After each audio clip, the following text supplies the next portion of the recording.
velkomin í kirkjuna Loftsalinn í dag og gleðilegan hvíldardag. Gaman að sjá okkur öll hér. Við skulum byrja á því að syngja sálminn númer 3, Fyrir fegur jörðu á. Skulum standa á fætur og syngja sem. Fyrir fegur jörðu á.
Gjafir skaparans, hann gefur okkur matinn sem við fáum á hverjum degi, hann gefur okkur orku í gegnum fæðina svo við getum staðið hér saman og lofað hann í söng og orði. Við skulum halda áfram að standa og við skulum lesa saman ritningaversi sem ræðumaðurinn hefur valið sér í dag og það er Jóhannesar Guðspjall 7. kafli. Vers 35 og 50 til 51. Jesús sagði þeim, ég er brauð lífsins. Þann mun ekki hungra sem til mín kemur og þann aldrei þyrsta sem á mig trúir. Skulum svo fara yfir í vers 50 til 51. Þetta er brauðið sem niður stígur af himni, sá sem etur af því deyr ekki. Ég er hið lifandi brauð sem steig niður af himni. Hver sem etur af þessu brauði mun lifa að eilífu og brauðið sem ég mun gefa er hold mitt, heiminum til lífs. Við skulum biðja. Drottinn minn og Guð minn, við lofum þig og við fögnum yfir öllum dásendum þínum og öllum þessum stórkostlegu gjöfum og alla þá fegur líka sem þú gefur okkur og gleðina. Ég þakka þér fyrir trúarfjölskylduna sem við höfum hér og þakka þér fyrir að við megum lofa þig og við megum koma fram fyrir þig. Ég þakka þér fyrir að hafa fært svo stóra fórn fyrir okkur að þú hafi gefið son þinn fyrir okkur. Við þakkum fyrir fórn Jesú Krists. Viltu hjálpa okkur að vera eins og þú? Viltu hjálpa okkur að vera ljós fyrir aðra og vera blessun fyrir aðra í þessum heimi? Við biðjum fyrir ræðumanninum, viltu tala til okkar í gegnum hann með þínum heilaga anda og snerta við hjörtunum? Ég biðji í Jesú nafni. Amen. Þá er það sálmi númer 75, Guð allur heimur. Amen.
er næsti sálmur, það er sálmur númer 70, Mikil er miskunn þín, 70.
taka upp gjafir og þær renna til safnaðarsjóðs.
drottinn, ég þakka þér og við þakkum þér og lofum þig fyrir alla það góðu gjafi sem þú hefur gefið okkur og það tækifæri sem við fáum til að gefa tilbaka.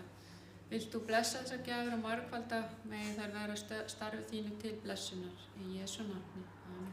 Amen.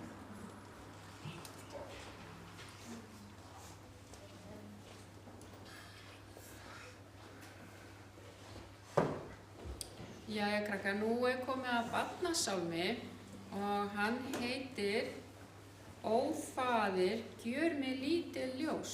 Þetta ofsalega fallegur sálmur sem ég reynda lærði þegar ég var 9 ára í skólanum. Okkur var kennt að læra þetta utanbókar, en ég kann hann ekki utanbókar. En þessi sálmur hann að við erum að biðja Guð að hjálpa okkur að vera ljós fyrir aðra, þegar þá sem eru kannski sorgmæddir eða leiðir og vera hjálpsöm við aðra. Og svo ætlum við að fá tónlistaratriði. Hlakka til.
Þetta nú fallegur sálmur sem í rauninni bæn. Ég ætla að fá hann Samuel til þess að koma hérna upp og spila fyrir okkur. Ég veit svo vel, Samuel.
Fyrir þetta, Samuel. Það var flott hjá þér. Þá komið að barnasögunni. Krakkar, vil ég koma hérna fremst. Hún Sonja ætlar að segja ykkur sögu. Og svo þegar hún búin að segja eitthvað sögu, þá ætlar hann Ósi að tala til okkar.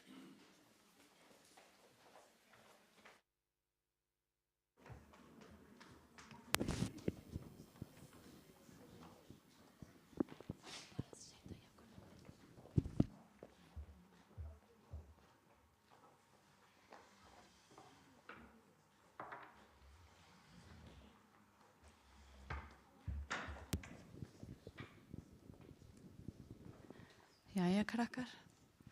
Það er gaman að sjá ykkur hérna í dag. Ég ætla að segja ykkur smá sögu frá systur minni. En ég á fullt af systkinum. Eigið þið öll systkin? Já, þú ert líka systkin. Já. Þið eigu öll systkin. Það er gaman að heyra það. En ég átti 4 lítil systkini og þessi saga er einn af systrunum mínum, en hún var elst af þessum 4 sem var yngri en ég. Og það var þannig að þegar þau fengu einhverju gjöf stundum, þá þurftu þau náttúrulega allir að fá eins, og oft var það þannig að þau fengu bláir, gulur, rauður eða grænir, svoleiðis að allir vissu hver átti hvað. En í þetta skipti, þá fengu þau eitthvað eitt, og það lítur svona út, kannski. En ég ætla að láta ykkur pröfa að aðeins að fá að snerta þetta og þefa að þessu. Salome, að þú mátt svo láta næsta, svo allir getur fengið að pröfa þetta, en sagan er þannig að þetta litla sápustykki sem það er, það var þannig að systir mín, hún vildi nú alveg vera viss það að hún fengu sitt sápustykki alltaf og ekki bara einhver annar sápustykki. Svo henni datt upp á því að skrifa skammstafana sína inn í sápuna. En til þess þá þurfti hún að nota eitthvað beitt, eitthvað sem gat skrifað inn í sápuna. Og henni datt rosalega gott ráð í hug.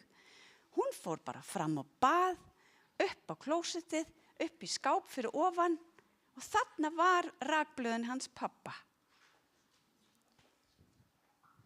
Rakblöð, vitið þið hvað rakblöð eru? Sko, þetta hérna er nútímaleg rakblöð sem ég nota stundum heima hjá mér til að taka málingu og svona af með. En rakblöðin hans pappa var beitt ekki bara hérna megin, en hérna megin líka. Og það var þannig að hún tók þetta bara og byrja að skrifa sinn skammstafa inn í sápuna. Og það sem var að allt í einu, þá kom eitthvað rosalega rautt. Og henni fannst þetta ekki sniðugt og henni byrja að finna til.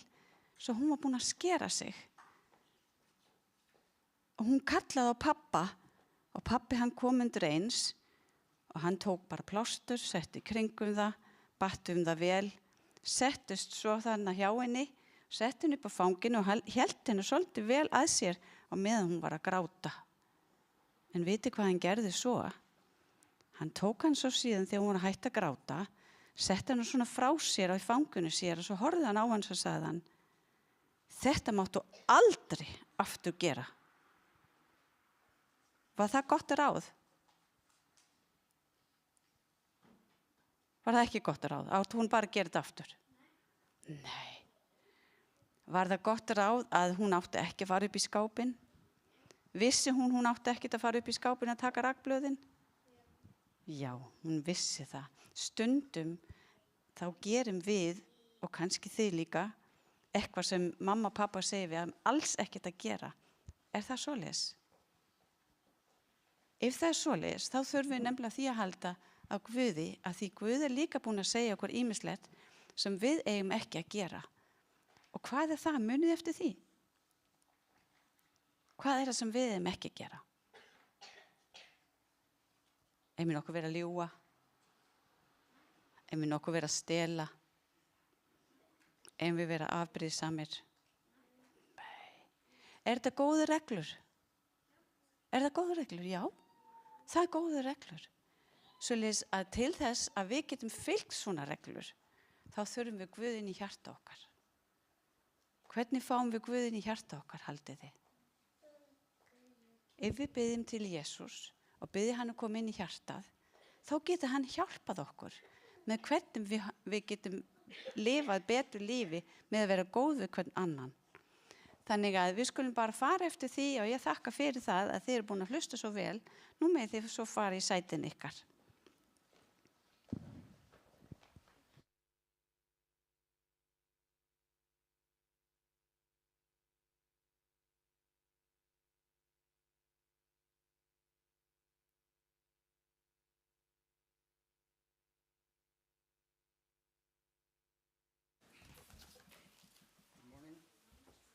Góðan daginn. In the Middle Age, Á miðöldum people that had the Bible in their hands, they were persecuted. þá var það fólki sem hafði biblíuna sér í höndum að það var ofsótt.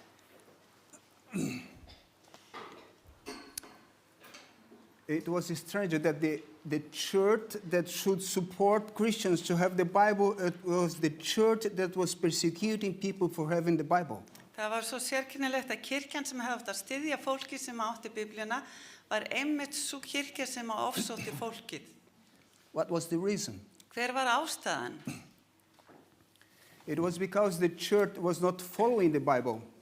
Það var vegna þess að kirkjan fylgdi ekki ritningunni. And if you had the Bible and it was following the Bible, you were against the church.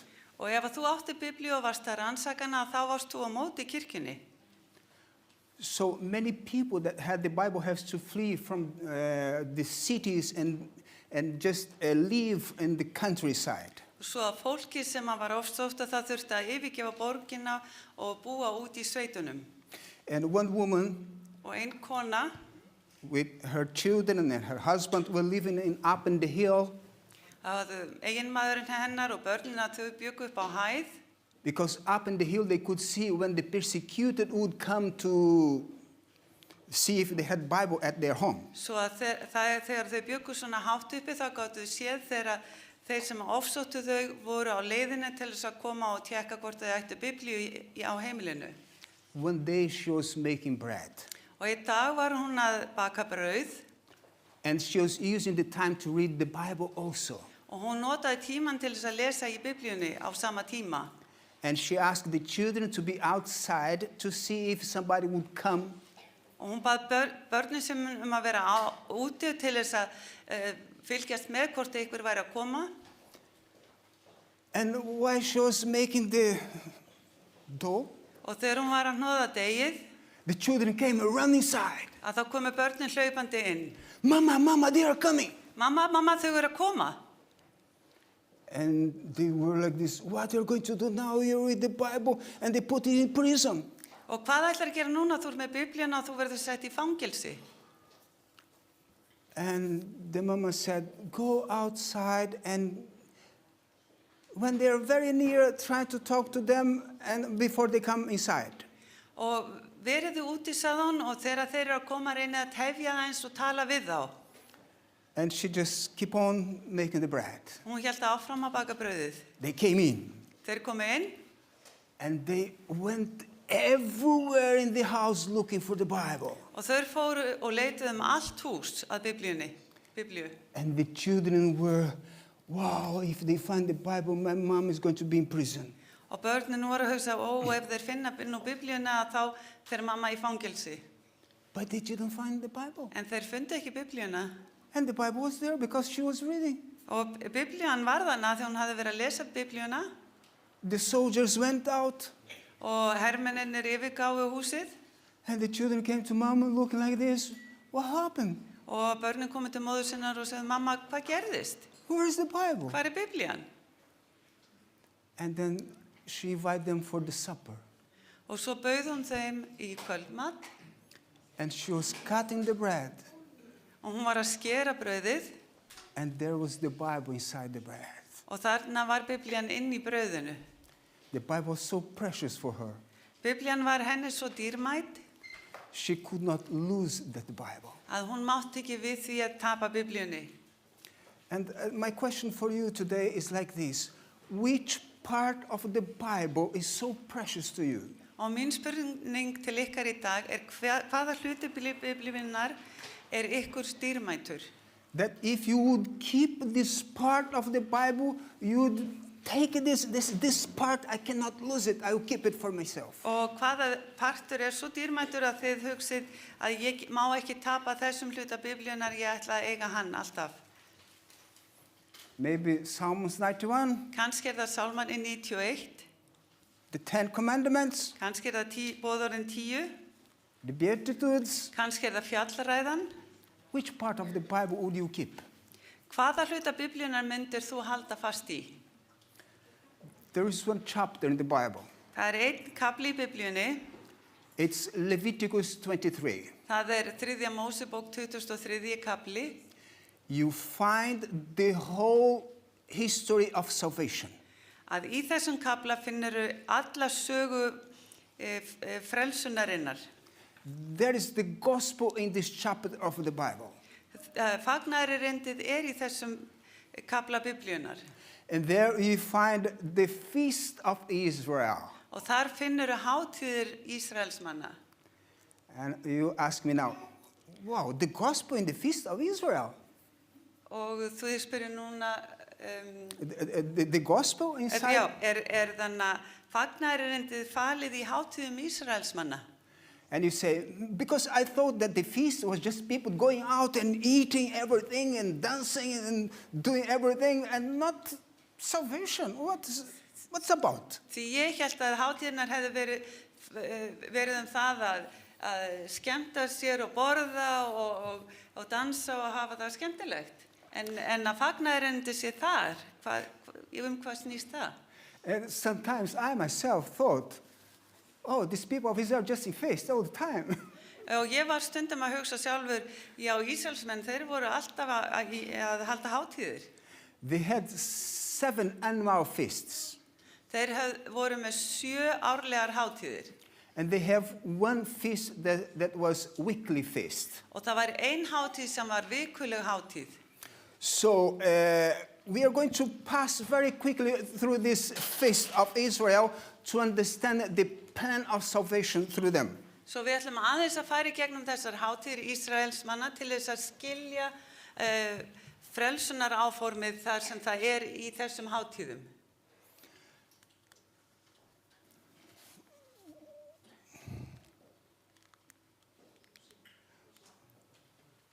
It has to be there. But it's not working.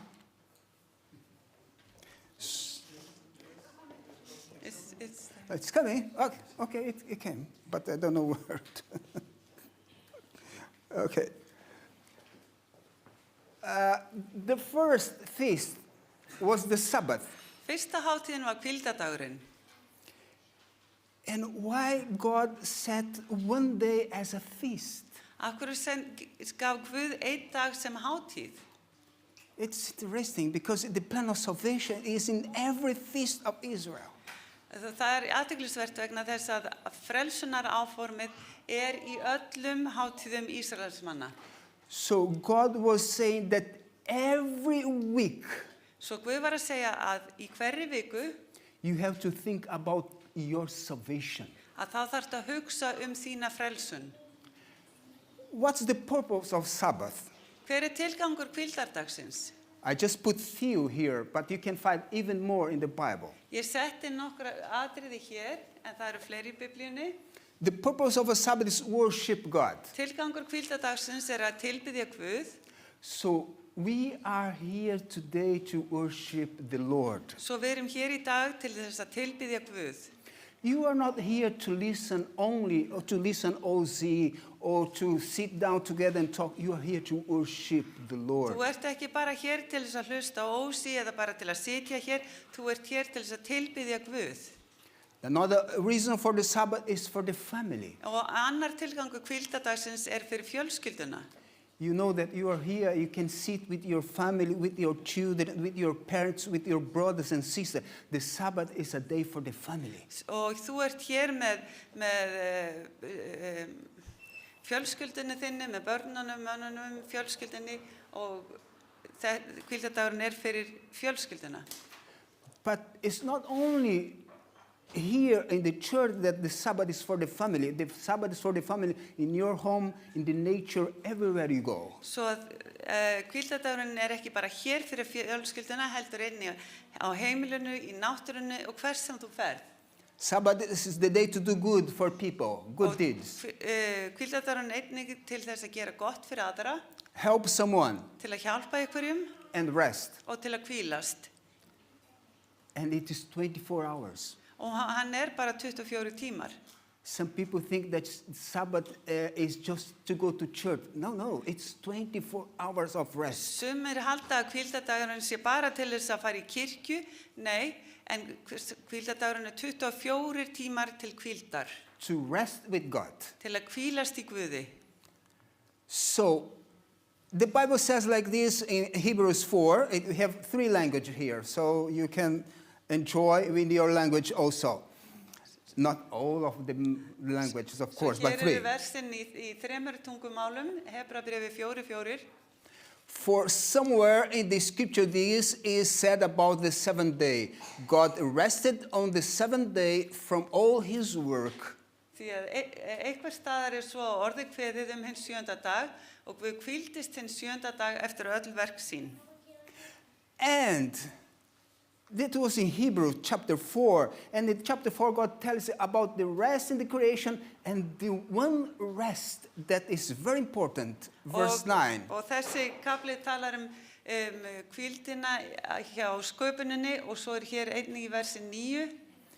As it is, however, there is still remains for God's people a rest, like God's resting on the 7th day. Og enn stendur þá til boða sabbatskvíld fyrir líði Guðs. What is the Bible saying here to us? Hvað segir ritningin okkur hér? It is saying that every Sabbath that you are worshiping God, Ritningin segir að hvern einasta hvíldardag þegar þú ert að tilbýða Guð, you have to think about the eternal rest that is coming to every one of us. að þá þurfum við einnig að hugsa hinna einlífu hvíld sem að mun koma til sérhvers okkar. The Sabbath is for you to think about your salvation. Hvíldardagurinn til þess að þú hugsir frelsun þína. It is for you to forget everything in the world Þú átt að gleyma öllu sem í heiminum and say, today I'm going to be with my Savior. og segja, í dag ætla ég að vera með frelsara mínum. Today I'm going to think about my eternity. Í dag ætla ég að hugsa eilífðina mína.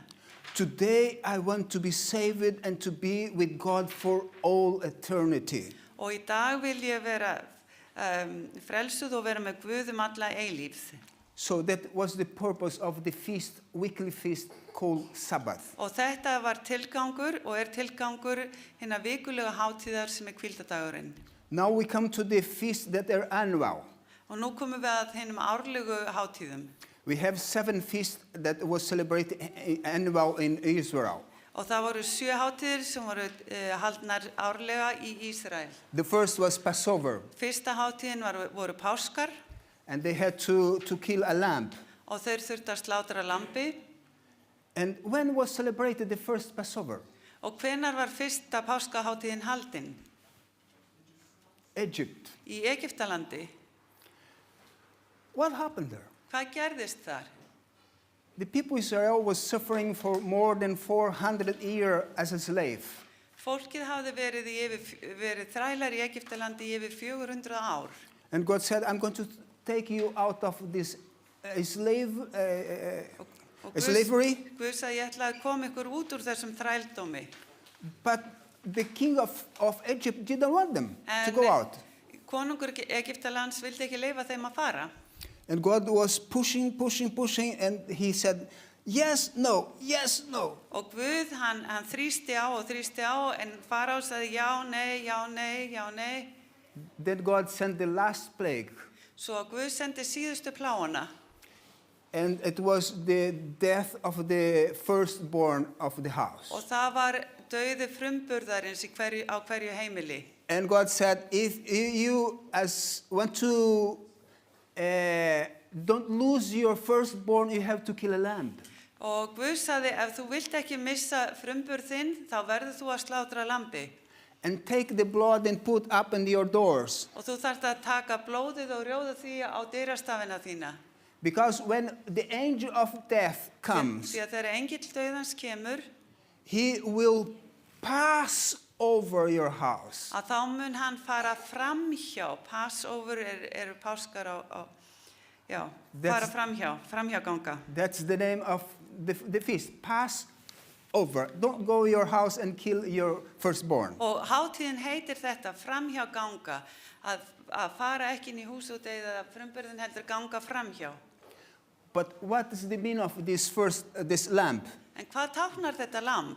The Bible says, Og Biblían segir, it was the costly sacrifice of Christ who was like a lamb without defect or flaw. og þar stendur, þetta var fórn Krist, og fórnin var með blóði hans, hins lítalausa óflekkaða lambs, dýrmætt blóð Krists. So every time they were celebrating the Passover, Svo í hvers skipti sem við erum að halda upp á framhjágönguna, they were looking for Jesus that was going to come and die for them. að þá voru þeir að bíða eftir Kristi sem myndi koma og deyja fyrir þá. So when Jesus came on earth, Svo þegar Kristur kom á jörðina, John said, Jóhannes segir, the next day John saw Jesus coming to him and said, there is the Lamb of God who takes away the sin of the world. daginn eftir sér hann Jesú koma til sín og segir, sjá Guðs lamb sem ber synd heimsins. So every time they were celebrating Passover, they were looking up to Jesus. Svo í hvers skipti sem að þeir héldu upp á páska, þá voru þeir að líta til Krists. And the second feast was unleavened bread. Og önnur hátíðin var hátíð hinna ósýrðu brauða. And they were celebrated together with the Passover. Og þessi hátíð var haldin strax á eftir páskum, eða með páskunum. And God is so wonderful. Why did they celebrate this bread without leaven? Og Guð svo dásamlegur, af hverju hann að halda upp á hér ósýrt brauð? When they were going out of Egypt, they didn't have time to make bread with leaven because leaven has to take time to grow the bread. Svo að þegar þeir voru að fara út úr Egyptalandi, þá voru þeir flýta sér og höfðu ekki tíma til þess að búa til brauð með súrdegis, því að það tekur langan tíma til að lyfta brauðinu. So God said, do just bread without leaven and very quickly go out of Egypt. Og Guð sagði, búið til ósýrt brauð og drífið ykkur út úr Egyptalandi. And that's where they begin the feast of the unleavened bread. Og þannig hátíð hérna ósýrðu brauða. Leaven, we know in the Bible that leaven is the symbol of sin. Og við þekkjum hér úr Biblíunni að súrdeig táknar syndina. See what the Bible says. Sjáum hvað Biblían segir. You must remove the old yeast of sin so that you will be entirely pure. Then you will be like a new batch of dough without any yeast, as indeed I know you actually are. For our Passover festival is ready, now that Christ, our Passover lamb, has been sacrificed. Let us celebrate our Passover then, not with bread having the old yeast of sin and wickedness, but with the bread that has no yeast, the bread of purity and truth. Hreinsið burt gamla súrdegið til þess að þér séu nýtt deig, enda eru þér ósýrðir, því að páskalambi voru slátrað sem Kristur. Höldum því hátíð ekki með gömlu súrdegi, né með súrdegi ilsku og vonsku, heldur með ósýrðum brauðum, hreinleikans og sannleikans. So, yeast in the Bible then is a symbol of sin and wickedness. Svo að súrdegi tákn ilsku og vonsku í Biblíunni. Just why when Jesus came on earth, he said like this. Og Jesús sagði þegar hann kom hér á jörðu, Your bread lives since. ég brauð lífsins. I read in the wrong place. I have to read down here. Okay, Jesus said, I am the bread of life. Jesús sagði þeim, ég brauð lífsins. Whoever comes to me will never hunger, and whoever believes in me will never thirst. Þann mun ekki hungra sem til mín kemur og aldrei þyrsta sem á mig trúir. And then Jesus was the bread that had no yeast, that has no leaven. He was pure without sin. Og Jésús, hann var brauðið sem að hafði ekkert súrdeig, hann var án syndar. And that's why he said like this again. Þess vegna segir hann aftur. Vigdis was reading today, I am the living bread that came down from heaven. Og þetta það sem Vigdís las, þetta brauðið sem stígur niður af himni. Just why he can be our savior. Og þannig getur hann verið frelsari okkar. He had no sin. Hann hafði enga synd í sér. And he died for me and for you. Og hann dó fyrir mig og hann dó fyrir þig. And that's why they celebrated this feast every year. Þess vegna heldur þessa hátíð á hverju ári.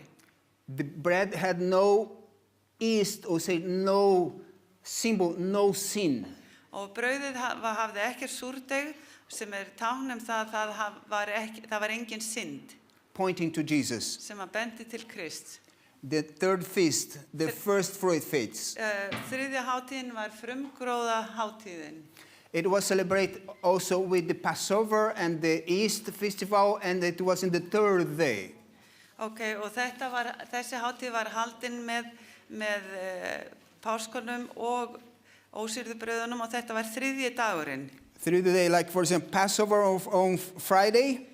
Páskar á föstudegi. And then they have Sabbath, and on Sunday they had the first fruit celebration. Og svo kom hvíldardagurinn og svo kom sunnudagurinn og þá var frumgróða hátíðin. And what's the meaning of this feast? Og hvað þýðir þessi hátíð? The Bible says, Biblían segir okkur það.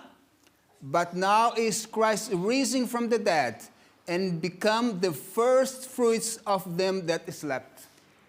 En nú Kristur upprisin frá dauðum sem frumgróði þeirra sem sofnaðir eru. So when they are celebrating the first fruits, they were pointing Jesus. Og þegar þeir voru að halda þessa hátíð með frumgróðunum, þá voru þeir að benda til Krist. So when Christ was resurrected, Svo þegar Kristur reis upp frá dauðum, he was the first fruit of everybody that believes in him and will die, and one day he raised them again to life. já, þá var hann sem frumgróði allra þeirra sem höfðu dáið og hann reis upp frá dauðum og þá geta þeir reisið upp. And he says here more, but each one will be raised in proper order. Christ first of all, then all at the time of his coming, those who belong to him. En sér hver í sinni röð, Kristur sem frumgróðinn og því næstu komi hans þeir sem honum tilheyra. So why was Jesus the first one? Because we are going to resurrect it if we die in Christ when he comes back. Og af hverju var Kristur sá fyrsti sem reis upp, það vegna þess að þegar við deyjum, að þá munum við, ef við tilheyrum honum, einnig upprísa þegar hann kemur aftur. The fourth feast is Pentecost. Fjórða hátíðin hvítasunnan. Pentecost was the first fruits was on Sunday, and then 50 days after they celebrate the Pentecost. Og frumgróða hátíðin að hún var á sunnudegi og svo 50 dögum seinna var hvítasunna hátíðin.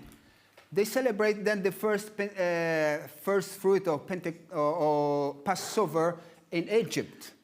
50 days after they were.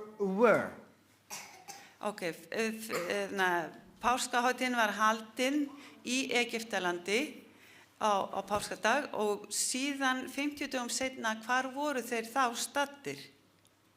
Where? Hvar voru þeir? Mount Sinai. Þeir voru á Sínai fjallinu. They were there near this mount that called Sinai. Þeir voru við þetta fjall, Sínai fjallið. What happened there? Hvað gerðist þar? God revealed to them. Guð opinberaði þeim. In Exodus 19 we see like this. On the morning of the third day there was thunder, lightning, and thick cloud appeared on the mountain, and a very loud trumpet blast was heard. All the people in the camp trembled with fear. Önnur Mósebók 19:16 segir á þriðja degi þegar ljóst var orðið gengur reiðaþrumur og eldingar og þykkt skýla á fjallinu og heyrðist mjög sterkur lúðurþytur. Skeldist þá allt fólki sem var í búðunum. That was the beginning of the church of God. Þetta var upphaf kirkju Krist, Guðs. It was in the desert, in Mount Sinai. Upphafið var við í eyðimörkinni við fjallið Sínai. And see more what happened there. Og sjáum hvað gerðist þar. All of Mount Sinai was covered with smoke because the Lord had come down on it in fire. The smoke went up like the smoke of furnace, and all the people trembled violently. The sound of the trumpet became louder and louder. Moses spoke and God answered him with the thunder. Sínai fjallið var allt í einum reik fyrir að drottinn sté niður á það í eldinum. Mökkurinn stóð upp af því eins og reykur úr ofni og allt fjallið lék á reiðiskjálfi. Og lúðurþyturinn varð æ sterkari og sterkari. Móses talaði og Guð svaraði honum hárri röddu. It was the beginning of the church in desert. Þetta var upphaf kirkjunnar í eyðimörkinni. And the church of desert, when came Jesus, they rejected Jesus. Og þegar Kristus kom þá var það að kirkjan hafnaði Jesús. So Jesus has to raise a new church. Svo að Jesús þurfti að búa til nýja kirkju. It was a Christian church that God raised it now because the Jews rejected him and killed him on the cross of Calvary. Svo að Kristur hann stofnaði nýja kirkju með kristnu fólki því að gyðingarnar höfðu hafnað honum og höfðu krossfest hann á Kalvari, á Golgata. So this fire and lightning and elden and everything that happened there in the beginning of his first church. Svo að eldurinn og reykurinn og allt það sem að gerðist við fyrstu kirkjunni, stofnum fyrstu kirkjunar. Happened somehow also in the beginning of his second church, the Christian church. Og það gerðist einnig aftur þegar Kristus stofnaði næstu kirkju. Acts chapter 2. Postulasagan 2. kapli. Suddenly there was a noise from the sky, which sounded like a strong wind blowing, and it filled the whole house where they were sitting. Then they saw what looked like tongues of fire, which spread out and touched each person there. They were all filled with the Holy Spirit. Var þá skyndilega gnýr af himni eins og aðdynjanda sterkvirðis og fyllti allt húsið þar sem þeir voru. Þeim birtust tungur eins og af eldi væru, hvíslust og settust á hvern og einn þeirra. Þeir fylltust allir heilugum anda.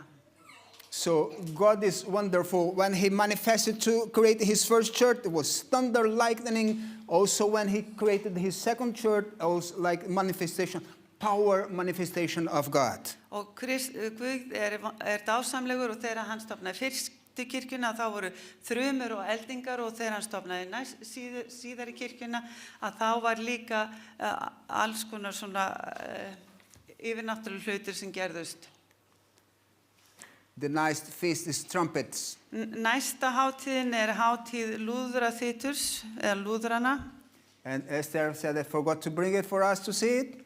Og ég á sjófar heima og ég glemdi að koma með hann. The first of trumpet, it happened in the fall, not in the springtime. The other feast was in the springtime, and this one is in the fall.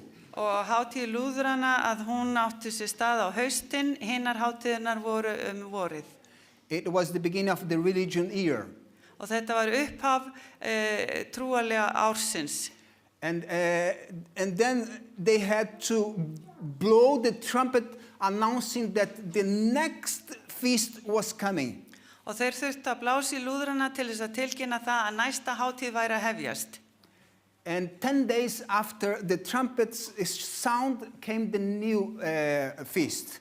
Og 10 dögum eftir að lúðranir hljómuðu að þá varð önnur hátíð. That calls Atonement of Judgment Day. Og sú hátíð heitir friðþægingadagurinn. It's interesting that the Bible says that once a year they had to do this. But as God is in the sanctuary up in heaven, is going to happen this judgment once for all the time, not once a year. Ok, þarna var blásið einu sinni á ári og þessi hátíð var einu sinni á ári, en Kristur, I didn't get the last part. I understand.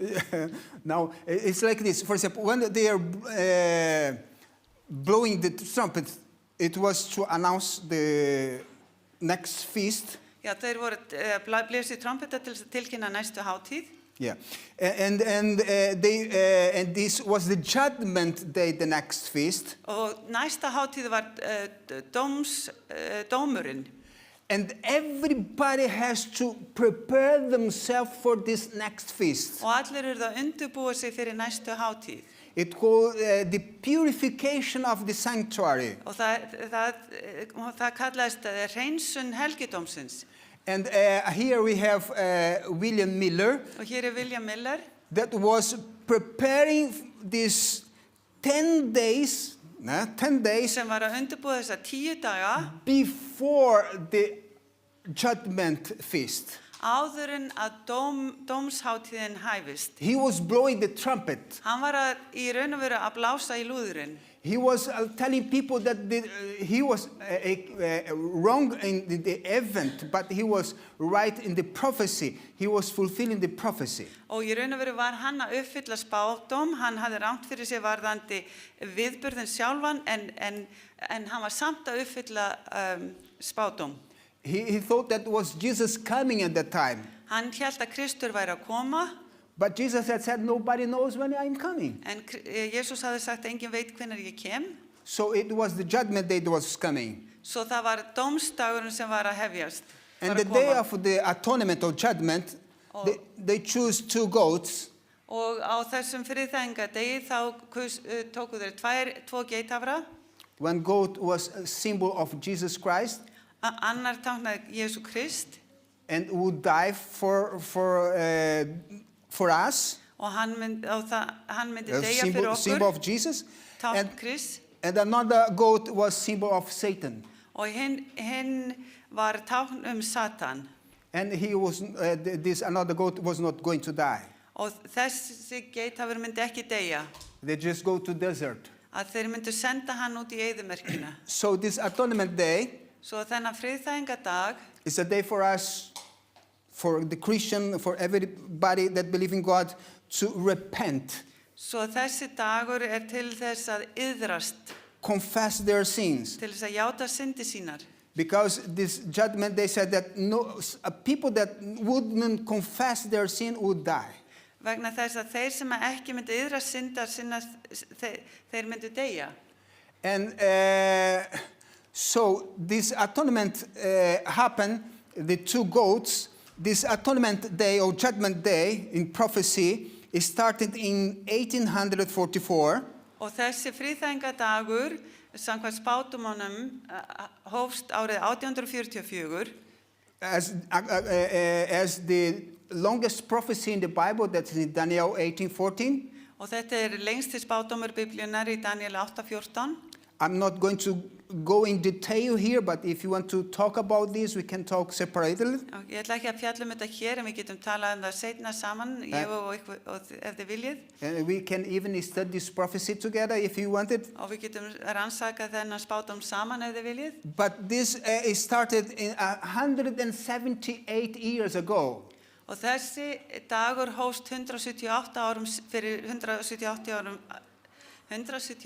síðan. So God is still judging his people today. Svo Guð ennþá að dæma fólk sitt. When he finished to judge people, he comes to this Og earth. þegar dómunum lýkur þá kemur hann aftur til jarðarinnar. But we have here the feast of the tabernacle.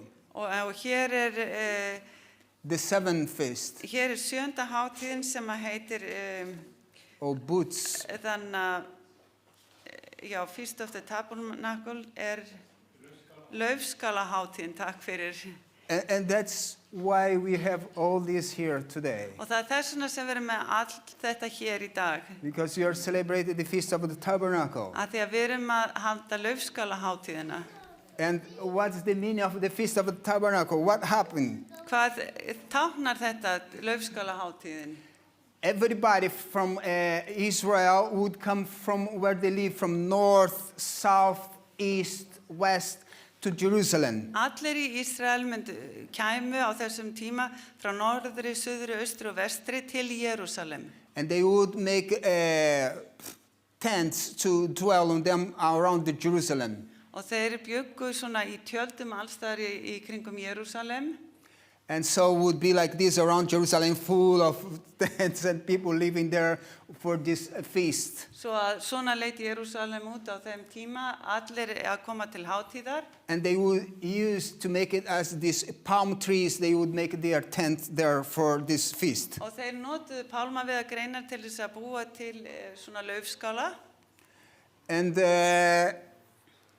another thing that I'm going to tell about this feast is what happened also in the Feast of Jerusalem. It's something interesting that sometimes we don't pay attention. Og á þessari hátíð gerðist svolítið sérstakt sem að maður tekur ekki alltaf eftir. They were all Jews in Jerusalem and they make two choirs to sing. Og það voru allir þannig Ísraelsmenn í Jerúsalem og þeir voru með 2 kórar sem að sungu. One on the right, another on the left. Einn kórinn til hægri og hinn til vinstri. It was empty A in the middle. Og það var gangvegur á milli. And the priest was walking in between them and they were singing. Og presturinn gekk á milli þeirra og gekk á meðan þeir sungu. He was like carrying 2 vessels with him. Hann hélt á 2 krúsum. One was full of grape juice. Og annar krúsin var full af vínberjasafa. Like this red grape or like blood. Rauður vínberjasafi sem að líktist bara var á litin eins og blóð. And another vessel was empty. Og hinn krúsin var tóm. And he went to the Siloam pool. Og hann fór til laugarinnar Siloam. And then he filled up another vessel with water. Og hann fyllti upp kerið með vatni. And then he would pull down together both of them, the grape juice and the water together in the floor. Og hann síðan hellti saman úr báðum krúsunum á jörðina. So it was like blood and water dropping down. Svo það var eins og vatn og blóð sem að myndi leka niður. And people didn't know what it really means that. Og fólki vissi ekki hvað þetta táknaði. But one day they discovered.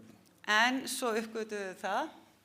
When Jesus was pierced with his spear. Þegar Jesús var stunginn með spjótinu á krossinum. And in his side came water and blood. Og úr síðu hans rann vatn og blóð. The symbol of the priest was all the time doing the feast of the tabernacle, pouring down water and grape juice together. Og þetta var það sem það táknaði á laufskálahátíðinni þegar presturinn hellti saman niður vatnin og vínberjasafanum. That's what's written there. But when they came to Jesus, they saw that he was already dead, so they did not break his leg. One of the soldiers, however, plugged his spear into Jesus' side, and at once blood and water poured out. Þegar þeir komu að Jesú og sáu að hann var þegar dáinn, brutu þeir ekki fótleggi hans, en einn af hermönnunum stakk spjótið sínu í síðu hans og rann jafnskjótt út blóð og vatn. So this was happening also in the Feast of the Tabernacles. Og þetta var það sem að gerðist einnig á laufskálahátíðinni. But the most important that we need to understand. En það mikilvægasta sem við þurfum að skilja. Why is this here on the table? Af hverju allt þetta hér á borðinu, ávextir og grænmeti? Why? Af hverju? What is the symbol of all this here? Hvað táknar þetta allt saman? This is to teach us that Þetta til þess að kenna okkur. everyone of us that are here, Þetta kennir okkur að við öll sem erum hér, we are symbolized by these fruits that are here. að þetta táknum sérhvert okkar. You can be a pear, Við getum verið eins og pera, banana, banani, cucumber, agúrka, tomato. tómatur. Which one do you want to be? Hvað af þessu myndir vilja vera? This is a symbol. This is a symbol what Jesus is going to do when he comes to earth. Þetta táknum það hvað Jesús mun gera þegar hann kemur aftur til jarðarinnar. He is going to pick us, everyone of this earth, he has a fruit of this earth. We are a fruit of this earth. We are saved by Jesus, and he is going to take us to heaven. Við erum eins og ávextir jarðarinnar, hann mun koma og sækja uppskjöruna, sækja okkur og fara með okkur til himna. We are the fruit of his job. Við erum ávextir verka hans. He died for me and for you. Hann dó fyrir mig og hann dó fyrir þig. And he wants you to be ready. Og hann vill að þú sér tilbúin. And when you are ready, and when he come back, he's going to take you home. Og þegar við erum tilbúin og hann kemur aftur, að þá tekur hann okkur heim. Will we celebrate this feast in heaven? Verður þessi hátíð haldin á himnum? See what the Bible says here. Sjáum hvað ritningi segir hér. And I, John, saw the holy city, New Jerusalem, coming down from God out of heaven, prepared as a bride adorned for her husband. And I heard a great voice out of heaven saying, Behold, the tabernacle of God is with man, and he will dwell with them, and they shall be his people, and God himself shall be with them and be their God. Og ég sjá borgina helgu nýja Jerúsalem stíga niður af himni frá Guði, búna sem brúði skartar fyrir manni sínum. Og ég heyrði raust mikla frá hásætinu sagði, sjá tjaldbúð Guðs meðal mannanna og hann mun búa hjá þeim og þeir munu vera fólk hans, Guð sjálfur mun vera hjá þeim, Guð þeirra. Okay, the tabernacle means God will dwell with us. God will tabernacle with us. God will live with us. Live with us. Tjaldbúðin þýðir að Guð mun vera með okkur, hann mun búa meðal okkar. And Revelation 7:9. Åpenbarunarbókin 7:9. After this I looked, and there was an enormous crowd. No one could count all the people. They were from every race, tribe, nation, language, and they stood in front of the throne of the Lamb, dressed in white robes and holding palm branches in their hands. Palm branches, when they were celebrating the tabernacle feast, they were holding palm branches and make their tents with palm branches. Eftir þetta sá ég og sjá mikill múr sem enginn gat tölu á komið af allskyns fólki og kynkvíslum og lýðum og tungum. Þeir stóðu frammi fyrir hásætinu og frammi fyrir lambinu, skrýtir hvítum skikkjum og höfðu pálmagreinar í höndum. Og þeir notuðu pálmagreinar á laufskálahátíðinni til þess að búa til laufskála og einnig til þess að veifa. So we are going to celebrate this feast in heaven. Så við munum halda þessa hátíð á himnum. And I'm here to invite you today to prepare for that day. Og ég býð ykkur í dag að undirbúa ykkur fyrir þennan dag. I hope you're going to be the fruit of this earth. Ég vona við séum ávextir þessara jarðar. And when God comes, he can take you to dwell with him forever. Og ég vona þegar hann kemur aftur hann geti tekið þig og mig með sér til himna. And there we are going to dwell with God, tabernacle with God, and just enjoy heaven. Og þá munum við dvelja með Guði og njóta himinsins. Who here wants to dwell with Jesus forever? Hver hér vill vera með Jesus að eilífu? Amen. Amen. Amen. Amen. I want to. Mér langar til þess líka. God bless you. Guð bless ykkur. Thanks, sister.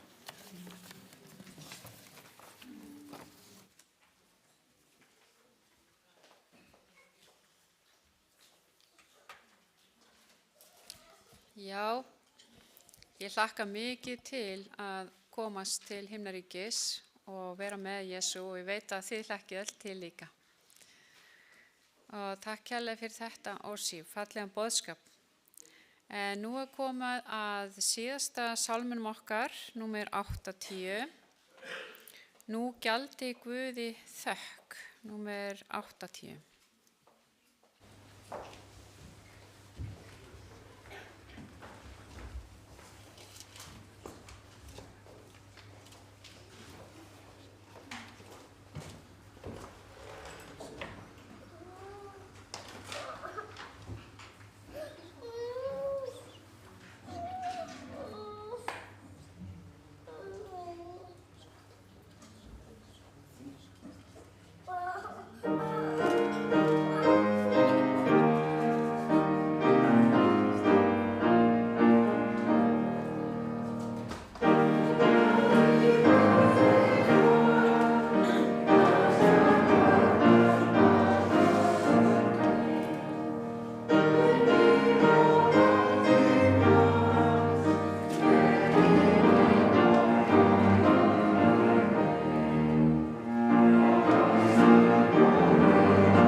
Let's stand up for a prayer. Við skulum standa upp. Shall I translate for you? Our Heavenly Father, which art in heaven, Himneski Faðir, þú sem ert á himnum, we are so thankful for your gospel in the Bible. já, við þökkum fyrir fagnaðar erindið í Biblíunni. We see through this feast of Israel Við sjáum í gegnum þessar hátíðir Ísraelsmanna that Jesus was there fulfilling them all. að Jesús hann hefur verið að uppfylla þær allar. And now we need to do our part. Nú þurfum við að gera okkar hlut. We need to be ready when Jesus comes to take us home as a fruit of this earth. Við þurfum að vera tilbúin til þess að við getum verið sótt heim til himins. Please help us, Father, to be ready. Vilt þú hjálpa okkur, Faðir, til að vera tilbúin? We pray in Jesus' name, amen. Biðjum í Jesú nafni. Amen.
Já, þá eru tilkynningarnar örugglega að fara að koma hérna upp á skjáinn ef það eru einhverjar.